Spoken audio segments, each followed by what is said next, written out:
ನಿನಗಾಗಿ ಭಾಗ 54. ದಮಯಂತಿಯ ಚಿಕ್ಕಪ್ಪ ಅವರ ಊರಿನಲ್ಲಿ ಏನೋ ಒಂದು ಎಮರ್ಜೆನ್ಸಿ ಇದೆ ಅಂತ ಹೋಗಿರುತ್ತಾರೆ. ಅವರು ತುಂಬ ಸಲ ಫೋನ್ ಮಾಡಲು ಪ್ರಯತ್ನಿಸುತ್ತಾರೆ ಅವಳಿಗೆ. ಆದರೆ ಫೋನ್ ಯಾವಾಗಲೂ ಬ್ಯುಸಿ ಬರುತ್ತಿರುತ್ತದೆ.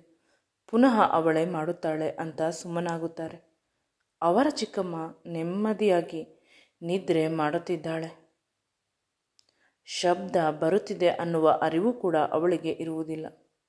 ಇಂದು ನನ್ನ ಬದುಕು ಮುಗಿದು ಹೋಯಿತು ಅಂತ ಅಂದುಕೊಳ್ಳಬೇಕಾದಾಗಲೇ ಇವನು ಅವಳ ಮೇಲೆ ಅರ್ಧಂಬರ್ಧ ಬೆತ್ತಲೆ ವಿಕ್ಕಿಯನ್ನು ನೋಡಿ ಅವಳಿಗೆ ತುಂಬ ಬೇಸರವಾಗುತ್ತದೆ. ಕೋಪ ಕೂಡ ಬರುತ್ತದೆ. ಅವನು ಲೈಟನ್ನು ಆಫ್ ಮಾಡಿ ಅವಳ ಮೇಲೆ ಹಾರುತ್ತಾನೆ. ಕತ್ತಲಾಗಿರುತ್ತದೆ. ಆದರೆ ದಮಯಂತಿ ಹಾಸಿಗೆಯಿಂದ ಕೆಳಗೆ ಬಂದು ಬಿಟ್ಟಿರುತ್ತಾಳೆ. ಕತ್ತಲಾಗಿದ್ದರಿಂದ ಹಾಸಿಗೆ ಪೂರ್ತಿ ಹುಡುಕುತ್ತಾನೆ. ಅವಳು ಸಿಗುವುದಿಲ್ಲ. ನನ್ನನ್ನು ಬಿಟ್ಟು ಹೊರಟು ಹೋಗಿದ್ದಾಳೆ ಇವಳು ಅಂತ ಅವನಿಗೆ ಅರಿವಾಗಿ ಲೈಟ್ ಹಾಕಲು ಪರದಾಡುತ್ತಾನೆ. ಆಗ ಇದ್ದಕ್ಕಿದ್ದಂತೆ ಲೈಟ್ ಆನ್ ಆಗುತ್ತದೆ. ದಮಯಂತಿ ಆ ಲೈಟಿನ ಪಕ್ಕ ನಿಂತಿರುತ್ತಾಳೆ. ನೀನು ಈಗ ಹೋದರೆ ಸರಿ, ಇಲ್ಲವಾದರೆ ವಿಕ್ರಮ್ ಬಂದ ಮೇಲೆ ನಮ್ಮಿಬ್ಬರನ್ನು ಹೊರಗೆ ಹಾಕುತ್ತಾನೆ. ಆಗ ವಿಕ್ಕಿ ಅವನು ಇಷ್ಟು ಬೇಗ ಬರುವುದಿಲ್ಲ ಅಂತ ಕತೆ ಕಟ್ಟುತ್ತಿರುತ್ತಾನೆ. ಅವನು ಆ ರೀತಿ ಅಂದ ತಕ್ಷಣ ಯಾವುದೋ ಗಾಡಿಯ ಶಬ್ದ ಕೇಳಿಸುತ್ತದೆ. ಅದು ವಿಕ್ಕಿದು ಅಂತ ಹೇಳುತ್ತಾಳೆ. ನಿನ್ನನ್ನು ನೋಡಿದರೆ ಅವನು ಈಗ ಸುಮ್ಮನೆ ಅಂತೂ ಬಿಡುವುದಿಲ್ಲ. ಅನ್ಯಾಯವಾಗಿ ಎಲ್ಲ ಕೆಲಸವನ್ನು ನಾನು ಸರಿ ಮಾಡಿದ್ದೇನೆ. ನೀನು ಹಾಳು ಮಾಡಬೇಡ.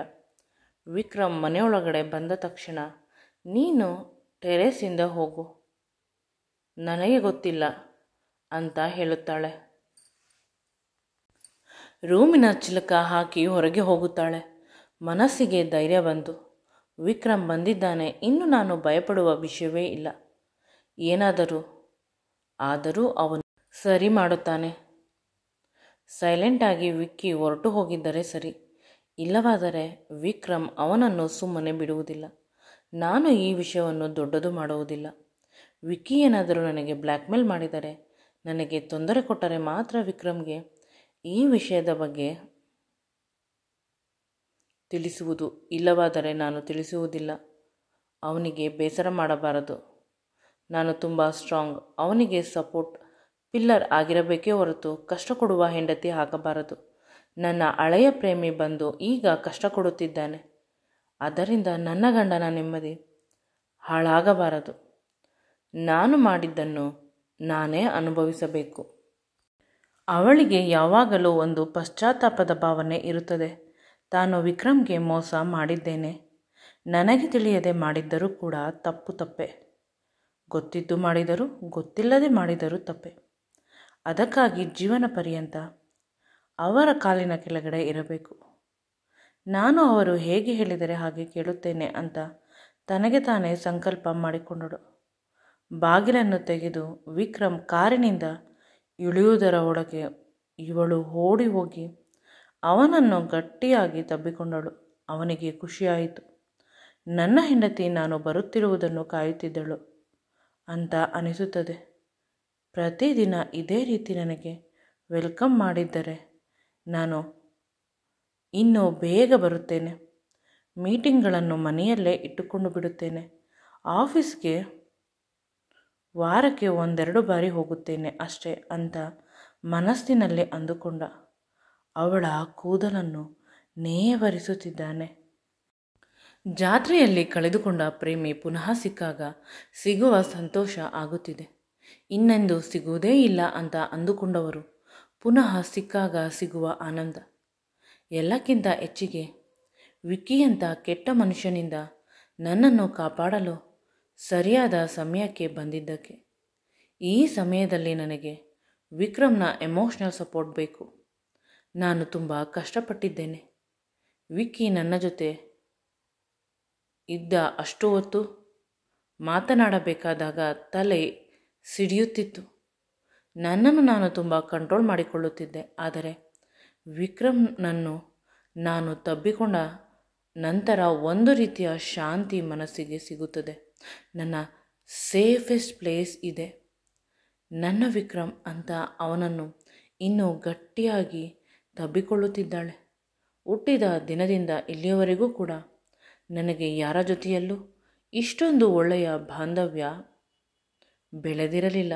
ಆದರೆ ವಿಕ್ರಮ್ ಜೊತೆ ಅವನಿಗೆ ಅವಳು ತುಂಬ ಗಟ್ಟಿಯಾಗಿ ತಬ್ಬಿಕೊಂಡಿದ್ದರಿಂದ ಒಂದು ರೀತಿ ಕಂಫರ್ಟ್ ಸಿಗುತ್ತದೆ. ಇಷ್ಟು ಹೊತ್ತು ಆಫೀಸ್ನಲ್ಲಿ ಇದ್ದ ಟೆನ್ಷನ್ ಮಂಜಿನಂತೆ ಕರಗಿ ಹೋಯಿತು. ಅವನು ಕೂಡ ಅವಳನ್ನು ತಬ್ಬಿಕೊಂಡ. ಚಿನ್ನು, ನಾನು ನಿನ್ನ ಜೊತೆಯಲ್ಲೇ ಇರುತ್ತೇನೆ, ಮತ್ತೆ ಏಕೆ? ಬಿಟ್ಟರೆ ಪುನಃ ಸಿಗುವುದಿಲ್ಲ ಅನ್ನುವಷ್ಟು ಗಟ್ಟಿಯಾಗಿ ಹಿಡಿದುಕೊಂಡಿದ್ದೀಯಾ ಅಂತ ಕೇಳಿದಾಗ ಅವಳು ಏನೂ ಮಾತನಾಡುವುದಿಲ್ಲ. ಸ್ವಲ್ಪ ಹೊತ್ತಿಗೆ ಅವನ ಎದೆಗಳ ಹತ್ತಿರ ತೇವ ಆದಂತೆ ಅನಿಸುತ್ತದೆ. ನಿಧಾನವಾಗಿ ಗಮನಿಸಿದಾಗ ತಿಳಿಯುತ್ತದೆ ಅವಳು ಅಳುತ್ತಿದ್ದಾಳೆ ಅಂತ. ನಂತರ ಅವಳನ್ನು ತುಂಬ ಮುದ್ದಾಗಿ ಸಮಾಧಾನ ಮಾಡುತ್ತಾನೆ. ನಾನು ಮನೆಯವರೆಗೆ ನಿಂತಿದ್ದೇನೆ, ಅವರು ನೋಡುತ್ತಾರೆ, ಇವರು ನೋಡುತ್ತಾರೆ ಅನ್ನುವ ಭೇದ ಭಾವ ವಿಕ್ರಮ್ಗೆ ಇಲ್ಲ. ತನ್ನವಳಿಗೆ ಏನು ಬೇಕು ಎಲ್ಲವನ್ನು ತುಂಬ ಪ್ರೀತಿಯಿಂದ ಮಾಡುತ್ತಾನೆ. ಅವಳಾಗಿ ಅವಳೇ ಅವನನ್ನು ಬಿಡುವವರೆಗೂ ಅವನು ಅವಳನ್ನು ಸಮಾಧಾನ ಮಾಡುತ್ತಿದ್ದ.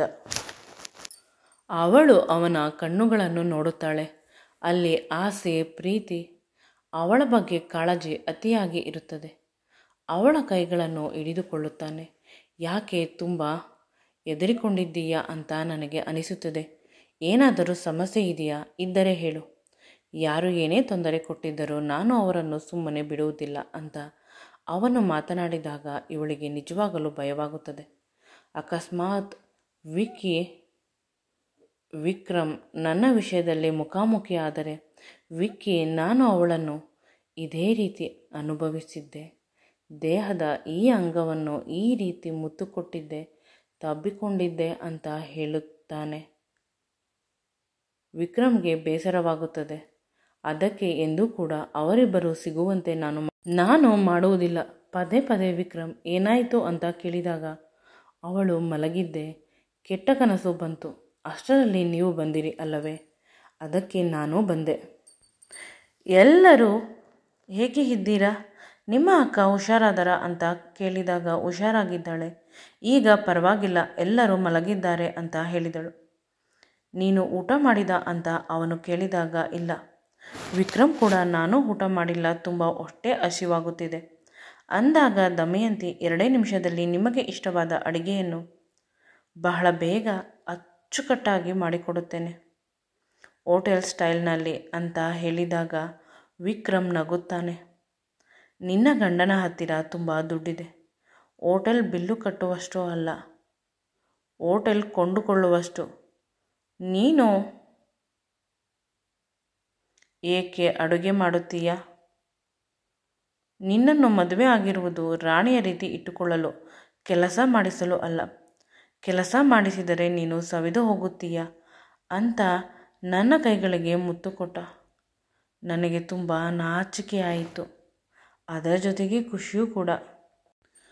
ನನಗೆ ತುಂಬ ಹೊಟ್ಟೆ ಹಸಿವಾಗುತ್ತಿದೆ, ಇಷ್ಟು ಹೊತ್ತಿನಲ್ಲಿ ಯಾವ ಹೋಟೆಲ್ ತೆಗೆದಿರುತ್ತದೆ ಅಂದಾಗ ದಮಯಂತಿ ಹೇಳಿದಾಗ ವಿಕ್ರಮ್ ಅವಳನ್ನು ಗಟ್ಟಿಯಾಗಿ ತಬ್ಬಿಕೊಂಡು ಅವಳ ಸೊಂಟದ ಬಳಿ ಕೈ ಹಾಕುತ್ತಾನೆ.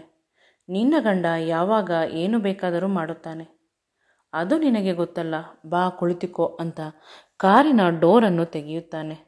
ಅವಳು ತುಂಬ ಎಲಿಗೆಂಟಾಗಿ ಕಾರಿನ ಒಳಗಡೆ ಕುಳಿತುಕೊಳ್ಳುತ್ತಾಳೆ, ರಾಣಿಯ ರೀತಿ. ಅವನು ಅವಳನ್ನು ನೋಡಿಕೊಳ್ಳುತ್ತಿದ್ದಾನೆ, ಇವಳು ಹೇಗೆ ನನ್ನ ಜೊತೆ ಬರುತ್ತಾಳೆ ಅಂತ. ವಿಕ್ಕಿ ದೂರದಿಂದ ನೋಡಿ ಬೇಸರ ಮಾಡಿಕೊಳ್ಳುತ್ತಾನೆ.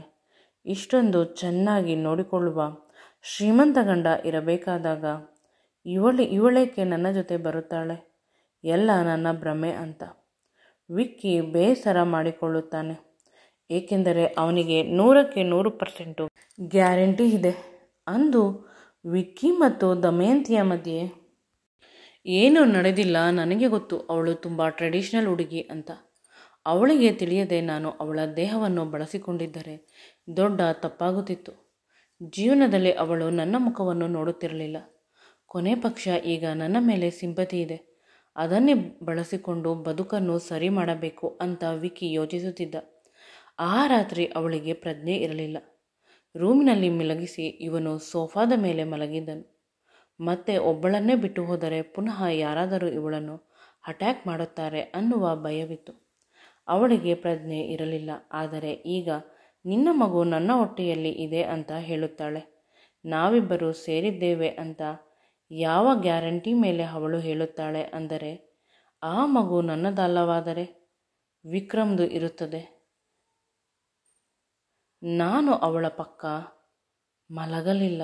ಮತ್ತೆ ವಿಕ್ರಮ್ನ ಜೊತೆ ಅವಳು ತುಂಬ ಚೆನ್ನಾಗಿದ್ದಾಳೆ. ಆದರೆ ನನ್ನ ಜೊತೆ ಅವನನ್ನು ನಾನು ಹತ್ತಿರವೇ ಬಿಟ್ಟಿಲ್ಲ ಅಂತ ಎಷ್ಟು ಸುಳ್ಳು ಹೇಳುತ್ತಾಳೆ. ಅವನು ಕಾರಿನಿಂದ ಇಳಿದ ತಕ್ಷಣ ಓಡಿ ಬಂದು ಅವನನ್ನು ತಬ್ಬಿಕೊಂಡು ಅವನು ಅವಳಿಗೆ ಮುತ್ತನ್ನು ಕೊಡುತ್ತಿರುವುದನ್ನು ನನ್ನ ಕಣ್ಣಲ್ಲಿ ನೋಡಲು ಸಾಧ್ಯವಾಗುತ್ತಿಲ್ಲ. ಅಷ್ಟೊಂದು ಪ್ರೀತಿಸುತ್ತೇನೆ ಅವಳನ್ನು. ಅವಳು ಪುನಃ ಪುನಃ ಅದೇ ರೀತಿ ತಪ್ಪನ್ನು ಮಾಡುತ್ತಾಳೆ. ಆದರೆ ಈಗ ನನಗೆ ಅವಳು ಬೇಕು. ಅವಳ ಹಿಂದೆ ಬರುವ ಆಸ್ತಿ ಕೊಡಬೇಕು ಅಂತ ವಿಕ್ಕಿ ಬೇಸರ ಮಾಡಿಕೊಳ್ಳುತ್ತಾನೆ. ಅಷ್ಟರಲ್ಲಿ ಮನೆಯ ಒಳಗಡೆಯಿಂದ ಶಬ್ದ ಬರುತ್ತದೆ. ದಮಯಂತಿ ವಿಕ್ರಮ್ನ ಜೊತೆ ಹೊರಗೆ ಹೋದಳು. ನೀನು ಹೋಗೋ ಎಲ್ಲ ಕೆಲಸ ಆಯಿತಲ್ಲ, ಅವಳನ್ನು ಎದುರಿಸಿದ್ದೀಯ ಅಷ್ಟೇ ತಾನೆ, ಇನ್ನೇನು ಮಾಡಿಲ್ಲವಲ್ಲ ಅಂದಾಗ ಅವನು ಮತ್ತೇನೂ ಮಾಡಿಲ್ಲ ಅಂತ ತಲೆ ಅಲ್ಲಾಡಿಸುತ್ತಾನೆ. ಹೊರಡುತ್ತಾ ಇರುವವನನ್ನು ದಮಯಂತಿಯ ಚಿಕ್ಕಮ್ಮ ಕರೆದು ಸುಮ್ಮನೆ ಹೊರಟು ಹೋದರೆ, ನೀನೇ ಹೇಳಿದ ಹಾಗೆ ಕೆಲಸ ಮಾಡಿದೆ, ನನಗೆ ದುಡ್ಡು ಕೊಡು ಅಂತ ಕೈ ಚಾಚುತ್ತಾಳೆ.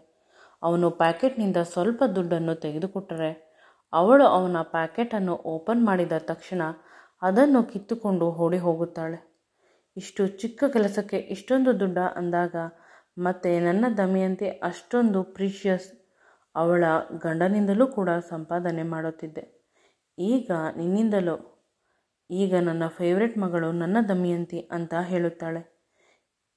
ಇದೆಲ್ಲವನ್ನು ವಿಕ್ರಮ್ಗೆ ಹೇಳುತ್ತೇನೆ ಅಂದಾಗ, ಹೇಳಿಕೋ ಹೋಗಿ, ನನಗೆ ಯಾವುದೇ ಭಯವಿಲ್ಲ ಅಂತ ವಿಕ್ಕಿ ಹೇಳುತ್ತಾನೆ. ಈತ ದಮಯಂತಿ ತುಂಬ ಭಯಪಟ್ಟಿರುತ್ತಾಳೆ. ವಿಕ್ರಮ್ ಹತ್ತಿರವಾದಂತೆ ವಿಕ್ಕಿ ತನ್ನ ಜೊತೆ ಕ್ಲೋಸ್ ಆಗಿ ಇದ್ದಿದ್ದು ನೆನಪಾಗುತ್ತದೆ. ಅವಳ ಕೈಯನ್ನು ಹಿಡಿದುಕೊಂಡು ಪದೇ ಪದೇ ವಿಷಯ ಏನಾದರೂ ಇದ್ದರೆ ಹೇಳು ಅಂತ ಹೇಳಿದಾಗ ಅವಳು ಹೇಳುವುದಿಲ್ಲ. ಸಡನ್ನಾಗಿ ಕೋಪಗೊಳ್ಳುತ್ತಾಳೆ. ಮುಖವನ್ನು ತಿರುಗಿಸಿ ಕೂರುತ್ತಾಳೆ. ತುಂಬ ಸಮಯ ಅದೇ ರೀತಿ ಕೂತಿದ್ದಾಗ ಇವನಿಗೂ ಕೂಡ ಬೇಸರವಾಗುತ್ತದೆ. ಹೇಗಾದರೂ ಮಾಡಿ ಮಾತನಾಡಿಸಬೇಕು. ಆದರೆ ಅವಳು ಮಾತನಾಡುವುದಿಲ್ಲ. ಕಾರಿನ ವಿಂಡೋ ಕಡೆ ಮುಖವನ್ನು ಮಾಡಿಕೊಂಡು ಕುಳಿತಿರುತ್ತಾಳೆ. ಒಂದು ಚಂದದ ಮ್ಯೂಸಿಕ್ ಆಗುತ್ತಾನೆ. ಆದರೂ ಕೂಡ ಅವಳು ರಿಯಾಕ್ಟ್ ಮಾಡುವುದಿಲ್ಲ. ಸ್ವಲ್ಪ ಹೊತ್ತು ಆಗೇನಾದರೆ ನಿದ್ರೆಗೆ ಜಾರಿದಳು. ಸಡನ್ನಾಗಿ ಅವಳಿಗೆ ಎಚ್ಚರವಾಗುತ್ತದೆ. ವಿಕ್ರಮ್ ತನ್ನ ಪಕ್ಕ ಇರುವುದನ್ನು ನೋಡಿ ಖುಷಿ ಪಡುತ್ತಾಳೆ. ಈಗಲೂ ಕೂಡ ಅವಳು ತುಂಬ ಟೆನ್ಷನ್ನಲ್ಲಿ ಇದ್ದಾಳೆ. ತನ್ನ ಸಂಪೂರ್ಣ ಪ್ರಪಂಚ ಕುಸಿದು ಹೋಯಿತು ಅನ್ನುವ ರೀತಿ. ಕಾರನ್ನು ವಿಕ್ರಮ್ ಅಲ್ಲೇ ಸೈಡಲ್ಲಿ ಹಾಕುತ್ತಾನೆ. ಅವನಿಗೆ ಇವಳನ್ನು ನೋಡಲು ಆಗುತ್ತಿಲ್ಲ. ಇದು ಕೊನೆ ಬಾರಿ ಕೇಳುತ್ತಿದ್ದೇನೆ, ವಿಷಯ ಏನಾದರೂ ಇದ್ದರೆ ಹೇಳಬೇಕು. ನೀನು ಹೇಳದೆ ನನಗೆ ಏನಾದರೂ ವಿಷಯ ಗೊತ್ತಾದರೆ ನನ್ನ ಇನ್ನೊಂದು ರೂಪ ನೋಡುತ್ತೀಯ. ಅಮ್ಮ ಕೋಪಗೊಂಡು ಮಗಳನ್ನು ಸಮಾಧಾನ ಮಾಡುವ ರೀತಿ ಅವಳು ಅಳುತ್ತಿರುತ್ತಾಳೆ. ವಿಷಯ ಹೇಳುವುದರ ಬದಲು ಈಗ ಅವಳನ್ನು ಸಮಾಧಾನ ಮಾಡಬೇಕು ಅಂತ ವಿಕ್ರಮ್ ಅವಳು ಎರಡು ಮುದ್ದಾದ ಕೆನ್ನೆಗಳನ್ನು ತನ್ನ ಕೈಗಳಿಂದ ಹಿಡಿದುಕೊಂಡು ತುಟಿಗಳಿಗೆ ನಿರಂತರವಾಗಿ ಮುತ್ತನ್ನು ಕೊಡಲು ಆರಂಭಿಸುತ್ತಾನೆ. ಅವಳು ಕೂಡ ಸಹಕರಿಸುತ್ತಾಳೆ.